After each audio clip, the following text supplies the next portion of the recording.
Ceci est un livre audio autogénéré par Google. Où se trouve la donnée? Caractère octet-bit. Le présent ouvrage souhaiterait affronter la question du formalisme des données du point de vue d'un chercheur en humanité numérique qui s'intéresse à la langue, afin de préciser un ensemble de points liés à la pratique de la recherche en sciences humaines, et permettre peut-être à l'étudiant qui chercherait des ressources pour comprendre d'identifier facilement quelques notions clés de la mise en forme de ces deux pans essentiels de la recherche que sont d'un côté le corpus 3 et de l'autre, la ressource.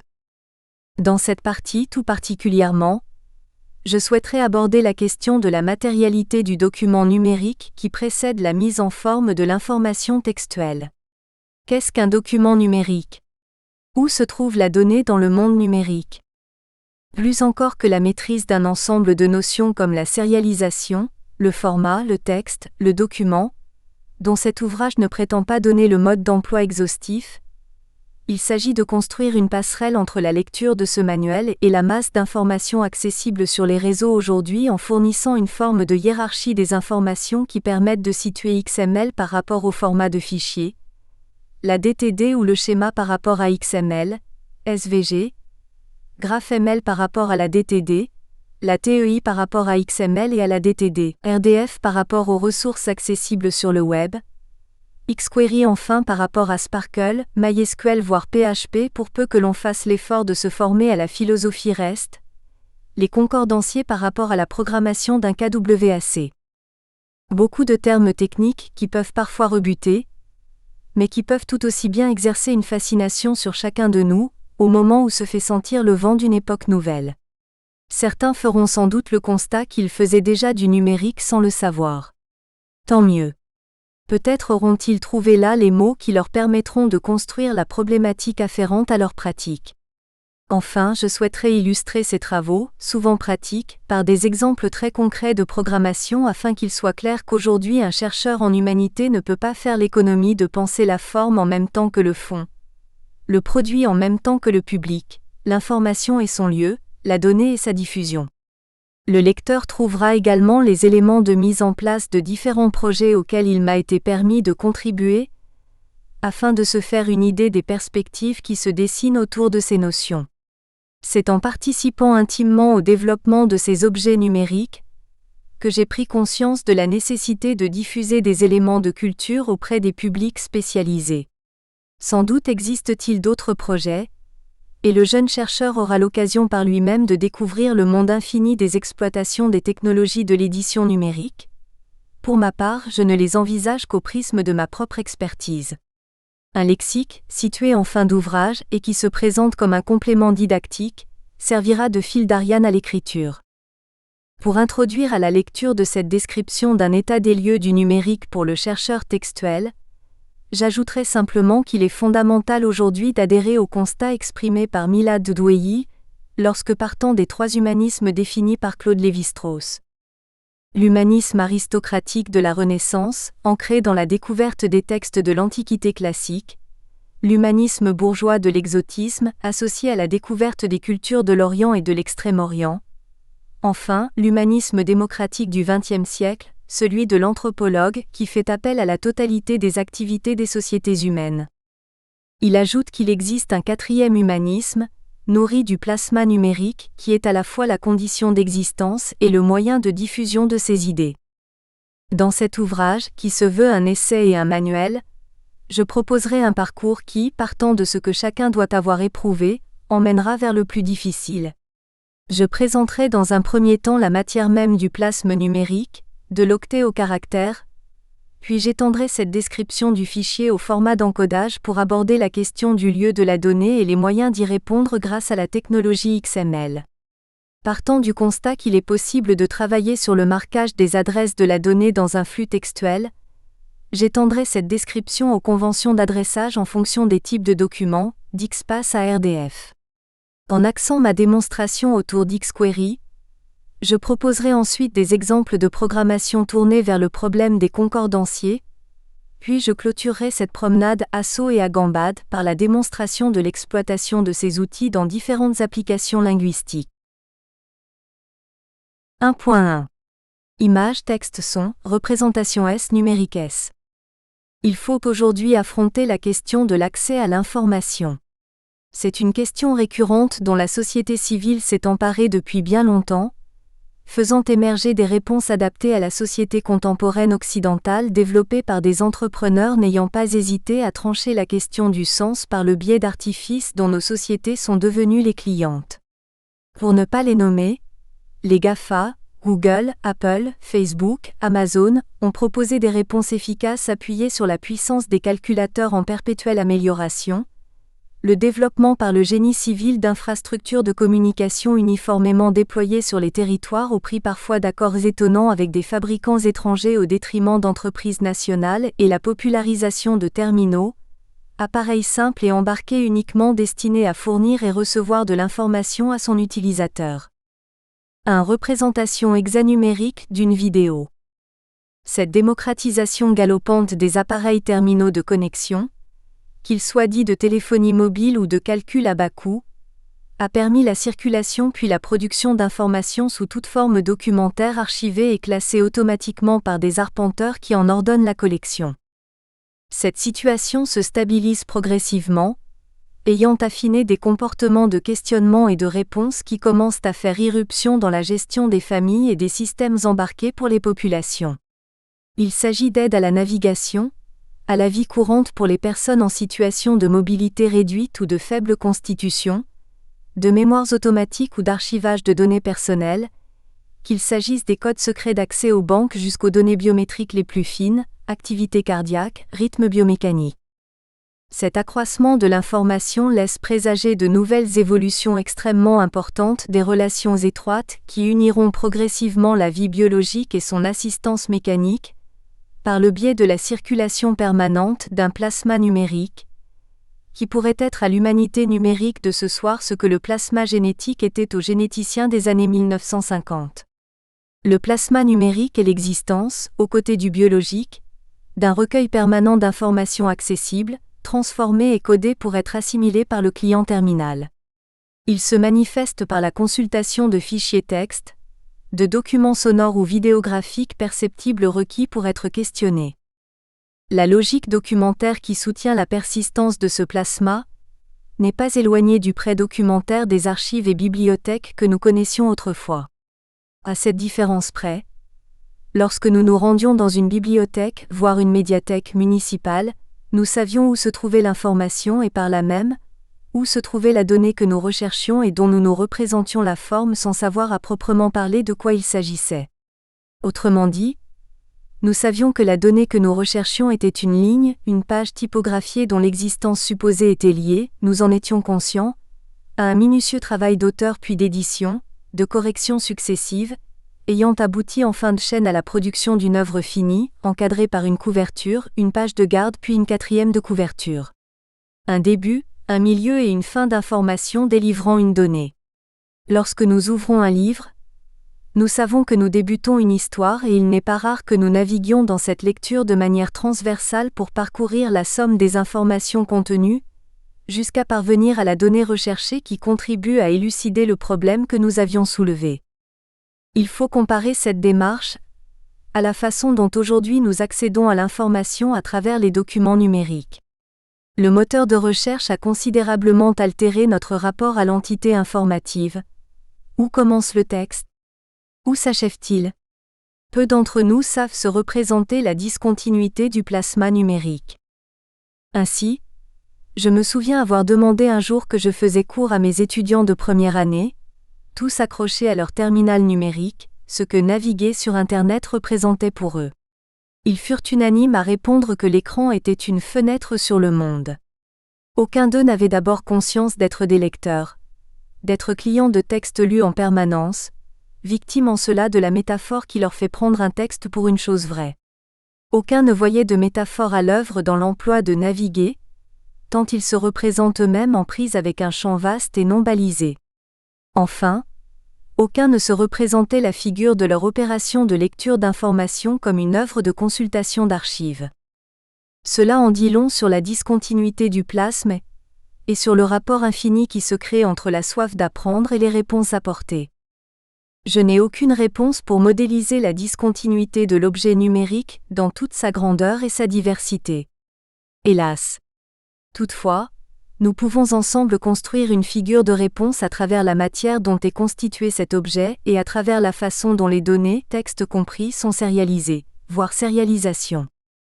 Aujourd'hui, le numérique est essentiellement constitué de textes. Quelle que soit la forme finale empruntée par l'information délivrée, musique, son, vidéo, image, à l'origine de toute forme de document numérique et de toute donnée, se trouve un flux continuel de données numériques que l'on peut éditer, modifier et saisir au vol. On trouvera, 1. À quoi ressemble la matière du film de ma dernière intervention en colloque. La matière du document, l'octet qui le compose, chaque petite case du tableau de gauche, est ici représentée sous sa forme hexadécimale. Le tout est un flux qui se représente sous forme d'un texte, encodé, signé de sa police. À qui opposerait que ce texte ne mérite pas le nom de texte, au nom de ce qu'il ne fait pas sens? Je renverrai à la consultation de la vidéo assemblée pour réaliser que ce que j'y exprime n'est pas insignifiant. Par convention, la représentation hexadécimale des octets d'un fichier se fait par paquet d'octets.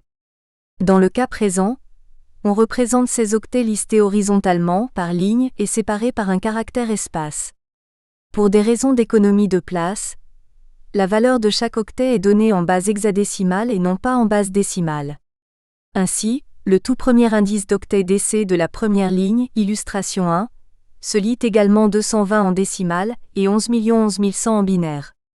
Le premier octet entier de cette même ligne, DC0 F2 F66, se lirait en décimale. 3 691 982 694. Et en binaire. 110110000001101110011011101110110. La raison de l'adoption du système hexadécimal est donc en partie liée à une économie de place qui permet la réduction du nombre de signes pour la représentation de l'octet sous une forme textuelle puisque 8 caractères, 4 bits, permettent de représenter un octet, sachant qu'un octet peut stocker 256 valeurs différentes. Il est à noter d'ailleurs que l'écriture hexadécimale, contrairement au binaire qui a un correspondant électronique immédiat, est déjà en soi une forme de représentation mathématique aux propriétés remarquables. Mais ce n'est qu'une représentation des opérations logiques qui ont une correspondance électronique. De ce système découle un ensemble de mécanismes descriptifs de l'information, qui rapportent toute représentation à un encodage de données numériques sous forme d'octets hexadécimaux, destinés à être interprétés par des outils logiques adaptés. Prenons l'exemple encore d'une image. Tout le monde sait aujourd'hui qu'il existe différents formats d'images qui reposent sur des méthodes de représentation différentes. Mais de quoi parle-t-on exactement? Eh bien, dans le cas d'une photo par exemple, il s'agit de représenter les informations de couleur et de transparence enregistrées par les capteurs d'une cellule photoélectrique. Sans rentrer dans le détail des rapports qui unissent les fréquences électriques d'un capteur à leur représentation sur un écran ou une imprimante, disons que l'unité de description d'une image est nommée un pixel, un élément d'image, picture element, dont la conception théorique fait appel à deux choses. Une notion de découpage de l'image en zones et à des modèles physiques de description des couleurs.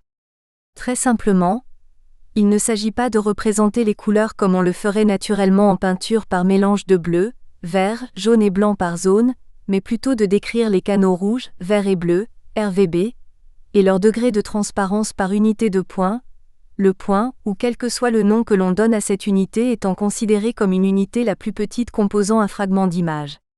Autrement dit, aussi fine que puisse être la résolution d'un appareil, il existe un seuil d'enregistrement d'informations au-delà duquel la matrice des capteurs est insensible. 2. Table des caractères ASCII. Comment passe-t-on alors d'un pixel de la matrice photographique, électronique, à un pixel d'écran ou à un point dot d'impression, étant entendu que le rapport entre la taille des écrans et la cellule de l'appareil photo ne sont pas proportionnels et que la qualité est liée à la taille du point de l'écran ou à la finesse de l'impression? Pour passer du modèle photographique qui enregistre les données, en réception, directement issues des capteurs, à un rendu sur écran ou sur impression, il faut stocker ces informations dans une table, sur le modèle que je présentais brièvement auparavant tel que 1 pixel égale 3 octets pour le rouge, le vert, le bleu voire 4 si l'on ajoute la transparence, que chaque interpréteur matériel aura pour métier de restituer à l'œil de L'. Utilisateur final en fonction des paramètres matériels et de colorimétrie du périphérique choisi. On en revient donc à la représentation textuelle et numérique des données de l'image, qui permet d'inventer une table de correspondance entre le pixel et un ensemble d'octets. Comment faire? Un pixel est défini par 3 ou 4 informations, les degrés de couleur rouge, vert et bleu et la transparence. Disons donc qu'un triplet d'octets au minimum permet d'encoder la définition d'un pixel. Une image ne serait donc qu'une suite de tables, pixel 1 R0 VM02 BM03, pixel 2 RM045 V1 BM03 et ainsi de suite. Ainsi, un format extrêmement simple de représentation d'image consiste à peindre littéralement pixel par pixel les points qui composent l'image. Le format .bmp, qui était extrêmement répandu et dont le nom signe bien la description, bitmap, cartographie de bits, obéit ainsi à un schéma extrêmement simple. Après un en-tête de 54 octets décrivant la taille de l'image, suit un ensemble d'octets qui pour chaque pixel va donc décrire les valeurs de chaque composante. De là est née l'idée qu'il était possible de mettre en facteur les valeurs communes de tous les pixels, en insérant des tables d'allocation de valeurs qui groupent les coordonnées des pixels ayant une valeur commune. Ce format de compression est exploité par de nombreuses normes de description d'image. Enfin, selon le degré de finesse du nombre de décimales que vous retenez pour décréter qu'une valeur est égale, découle l'idée qu'il existe des degrés de compression. Ainsi, si vous enregistrez une valeur différente pour les pixels qui possèdent une valeur différente 3 chiffres après la virgule, vous obtiendrez une image finement décrite mais dont le poids sera supérieur à une autre image dont vous auriez enregistré des différences à l'unité. Voilà comment une suite d'octets, éditable et représentable sous forme textuelle, décrit une image. Sans craindre de forcer le trait, on peut affirmer qu'une image est un flux textuel manipulable en ligne de commande. Si l'on m'a suivi, peut-être se demandera-t-on, mais qu'en est-il du texte lui-même? Je veux dire par là, du texte que je lis ou que je sais éditer dans mes logiciels traditionnels? Eh bien la réponse est la suivante. Le problème est le même que celui que nous avons rencontré pour l'image, à la différence près que nous n'allons pas décrire point par point la matrice de chaque caractère, c'est la police qui s'occupera de faire ce travail, mais nous allons décrire un ensemble de traits du glyphe en considérant qu'ils sont communs à chaque individu ayant accès à un éditeur de mon texte. 3 représentations de l'encodage hexadécimal d'un fichier XML. Je m'explique. Même lorsque j'utilise un éditeur de texte, comme Vim, j'ai le sentiment d'enregistrer mes données à bas niveau au plus proche de la machine. Pourtant, c'est encore une illusion. En effet, la multitude des caractères employables et des alphabets existants contredit la logique qui voudrait que l'on enregistre directement le caractère dans l'octet. Pour pouvoir décrire un texte, au sens que l'on donne à ce mot lorsque l'on parle de traitement de texte, il faut là encore recourir à une table qui recense les traits descripteurs du graphème dans une configuration d'octet. Qu'est-ce que cela signifie concrètement?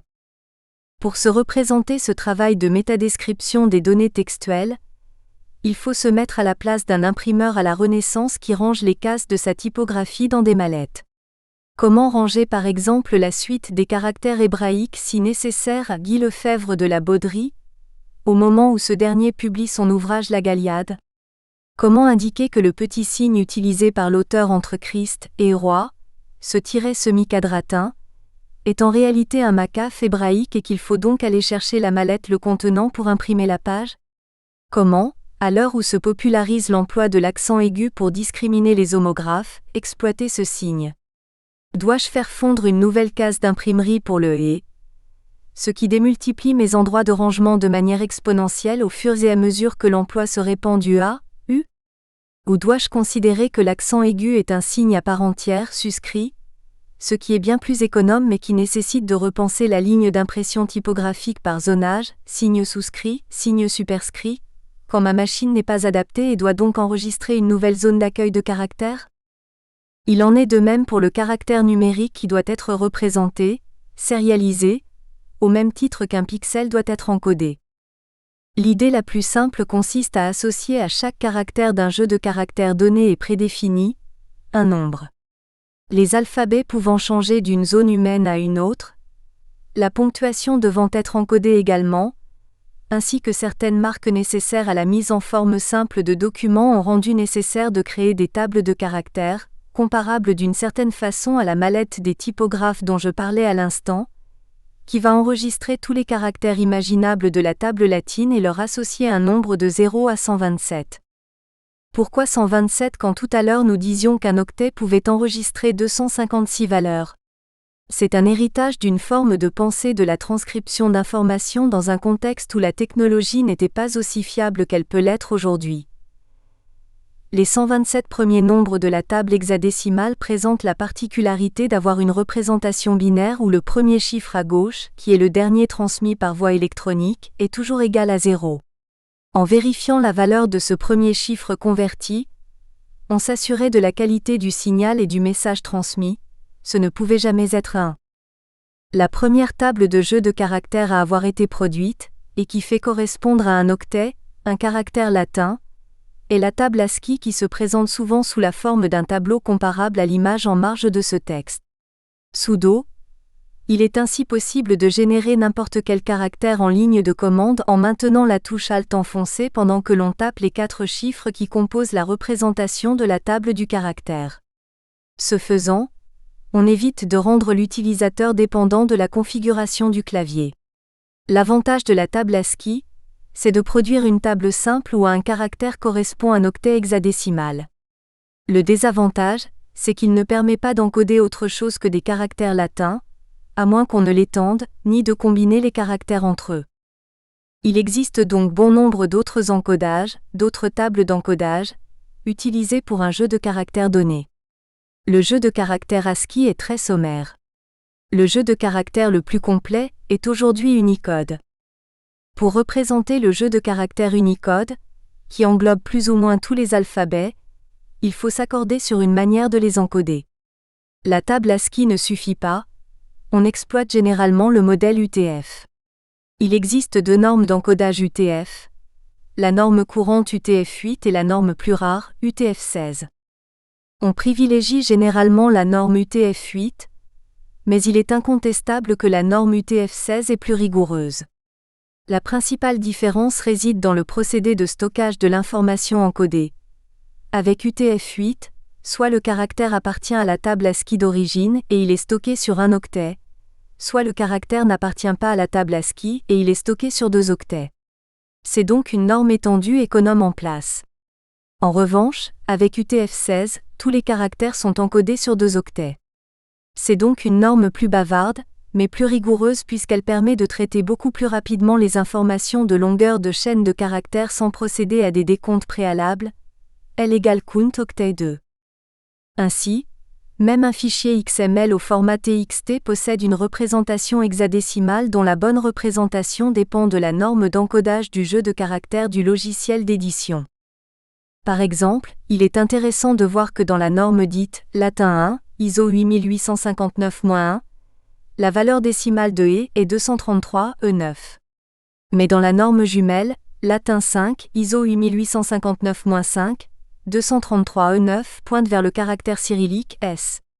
D'où la possibilité de ME accent aigu S interprétation par les affichages des textes sauvés, qui finit par afficher des lignes semblables à celle-ci. EasyLex pour les bases de données copyrightées XML LIA copyright à base X. D'où également l'importance d'encoder correctement ces textes, y compris dans des éditeurs graphiques comme JEdit. Ce qu'il faut retenir de ce petit détour par les mécanismes de l'horlogerie du document numérique, c'est essentiellement que la représentation de l'information finale, qui est tributaire de logiciels utilisés pour les exploiter, ne doit pas faire abstraction du fait qu'il existe, en deçà de toute représentation informatique, une donnée concrète, une représentation matérielle du plasme qui est un flux textuel avec une valeur électronique. Et retenir également que ce que nous-mêmes par commodité souvent nous appelons texte, est un flux numérique discontinu dont nous sommes clients de la représentation graphique, de l'image. En effet, une fois un texte ouvert dans un éditeur, c'est le logiciel qui s'occupe d'aller chercher des images de caractères pour offrir une interprétation de l'encodage au lecteur. C'est la police de caractères qui ajoute une couche interprétative à toute la logique du stockage-encodage du texte numérique. Ainsi, même si le texte est clairement décodé par l'éditeur, si le caractère n'est pas présent dans le jeu graphique de la police de caractères, il ne se passera rien à l'affichage pour le lecteur. Ou si la police est confuse, grossière, mal dessinée de même. Car la boucle est bouclée. Ce que l'éditeur produit à l'affichage lorsque vous l'utilisez, c'est une succession d'images qui appartiennent à une police d'écriture pour laquelle un dessinateur a enregistré un dessin en fonction de tous les glyphes possibles de la fonte. Bref, il est intéressant de bien comprendre que la limite est ténue entre le texte et le flux textuel discontinu, et que des notions qui nous paraissaient simples autrefois sont en fait très simplificatrices pour saisir la notion de plasme numérique. Il faut également retenir que la notion de texte, dans le domaine numérique, est plus complexe que celle d'œuvres analogiques. 1.2. Document numérique ou numérisé ? En effet, pour comprendre la nuance qui distingue ces deux notions, il faut en revenir aux notions que nous venons d'aborder, à savoir l'image et le texte comme support de la représentation de l'information. Et avoir sans cesse présent à l'esprit que ce qui est accessible à l'intelligence ne l'est pas forcément à la machine, et inversement, que beaucoup de choses exprimées par un document sont imperceptibles aux opérations de lecture traditionnelles. Simplement pour commencer, posons-nous cette question de comprendre ce que signifie l'opération de numérisation. Partons d'un objet du monde, disons ce rocher qui est à côté du lieu où nous sommes installés, et imaginons que nous puissions par une opération immédiate en obtenir le modèle numérisé. Comment nous représentons-nous le résultat de cette opération ? J'imagine que pour la plupart d'entre nous, le résultat n'est représenté que sous la forme d'une image ou d'une série d'images, ou peut-être pour les plus hardis, d'un modèle en 3 dimensions qui reproduirait dans un logiciel comme Blender la forme, les informations de surface, d'accidents, etc. Quoi qu'il en soit, succession de clichés ou modèles 3D, dans les deux cas j'obtiens une parfaite image de l'objet d'origine. Soit. Mais qu'en est-il alors des informations contenues à l'intérieur du rocher ? Sa composition, les sédiments qu'il contient, les trésors qu'il abrite et que sais-je encore ? En effet, dans notre monde, l'action de numérisation est conçue par le grand public comme une action de surface. Bien sûr, il serait possible d'envisager une fois la surface sauvée de briser l'objet original pour en observer la profondeur. Mais ce serait alors dénaturer la source, qui ne ressemblerait plus à sa copie numérisée. D'où l'immanquable obstacle de la surface. Les choses évoluent sensiblement. Par exemple, la mission Scan Pyramids conçue en partenariat entre le ministère des Antiquités égyptien, le CEA, Commissariat à l'énergie atomique et aux énergies alternatives, et l'Institut HIP, propose d'exploiter des propriétés astronomiques de notre atmosphère pour obtenir une représentation numérique de l'intérieur des pyramides sans en altérer la surface. Il se base pour cela sur l'exploitation de télescopes placés au pied des pyramides et sensibles au déplacement des muons, ou électrons lourds, qui traversent notre planète et dont l'altération de la trajectoire révèle les espaces de matière altérés comme les cavités. Cette perspective nouvelle est enthousiasmante pour le domaine de l'archéologie. Mais transposée au domaine du livre, on peine à se représenter les moyens de construire un fidèle objet numérique d'un manuscrit du XIIIe siècle par exemple. Non pas que la structure de l'objet soit plus complexe que la pyramide égyptienne, non, mais surtout que la nature de la numérisation change selon ce que l'enquêteur s'attend à y trouver. Beaucoup de chercheurs considèrent que la numérisation est une opération de scanner. Mais que fait-on de la matière de l'ouvrage, de sa résistance, des cols employés pour le construire, de la densité du papier, des insectes qui sont enfermés dedans, des traces de cigarettes, de boissons ou de café que l'on peut y trouver ? Autant d'informations qui peuvent ne pas intéresser l'historien du texte, ni le linguiste, mais qui relèvent pourtant de l'opération de numérisation. De même que seul le sens des mots peut intéresser le lexicographe, mais qu'il est difficile de faire une enquête de terrain qui fasse abstraction de leur emploi par les sujets parlants, y compris quand c'est impropre. Il existe 2 types de documents, le document numérisé et le document nativement numérique. Le document numérisé ne se résume donc pas à une image du texte que je souhaite rendre disponible. ce à quoi se résument trop souvent les campagnes de numérisation du patrimoine des bibliothèques organisées par les entreprises comme les collections nationales, ce qui conduira inévitablement à plus ou moins longue échéance à devoir recommencer en même temps que progresseront les techniques de numérisation et les formats de stockage. Il ne se résume pas non plus à un document texte issu de l'édition diplomatique, d'un manuscrit ou d'un ouvrage ancien. En effet, la numérisation du contenu implique un ensemble de choix, le jeu de caractères, l'encodage, le format de sortie, qui ne reflétant pas l'objet d'origine en altèrent la qualité de la reproduction première. Cela dit, il ne s'agit pas de dire que le texte issu d'une campagne de numérisation est sans valeur, mais à l'heure de questionner l'objet document numérique, il est bon de rappeler que l'on ne peut réduire une œuvre à un état de texte arbitrairement choisi comme étant l'œuvre absolue. C'est un état de l'édition d'un cycle du texte, qui a valeur documentaire mais qui ne résume pas la puissance de l'objet numérique. Prenons l'exemple d'un livre de Romain Gary, Les Racines du ciel, dont on sait que la première édition est parue sans correction, c'est-à-dire avec beaucoup de fautes. Comment considérer que l'ouvrage est une source numérique fiable sachant qu'une version remaniée est parue ensuite, après le Goncourt ? Mais que penser des corrections apportées lorsque les témoignages les plus proches rapportent qu'elles sont de la main de l'éditeur, et non de l'auteur ? Faut-il en revenir au manuscrit ? Mais que faire alors des corrections ? Des errata apportés de la main de l'auteur ou éliminés par l'éditeur ? On voit bien que chaque arbitrage en faveur de l'une ou l'autre hypothèse n'est jamais pleinement satisfaisant, et qu'à l'heure des gros volumes de données, la solution pencherait vers la conservation du plus grand nombre d'états du cycle du texte au détriment du travail philologique d'autrefois qui avait tendance à conférer à l'éditeur la place tant enviée de véritable auteur du texte publié. L'objet texte numérisé, ce que l'on appelle généralement texte numérisé, c'est donc avant tout une base de données, c'est-à-dire une collection infinie de références morphologiques indexées dans des tableaux consignant le lieu, comprenez, la place, la position, de chaque élément. Et il est en fait assez paradoxal, mais pertinent, de constater que la philologie contemporaine se trouve confrontée concernant les ouvrages imprimés, au même problème qu'elle croyait pourtant avoir éliminé, de la persistance d'états de cycle d'œuvres, y compris pour la littérature la plus contemporaine. La numérisation, c'est non seulement un recueil d'informations sur la matérialité du texte, mais également sur la composition des états du cycle de l'œuvre. Un document numérisé, c'est donc soit une image soit le texte qui découle de sa lecture.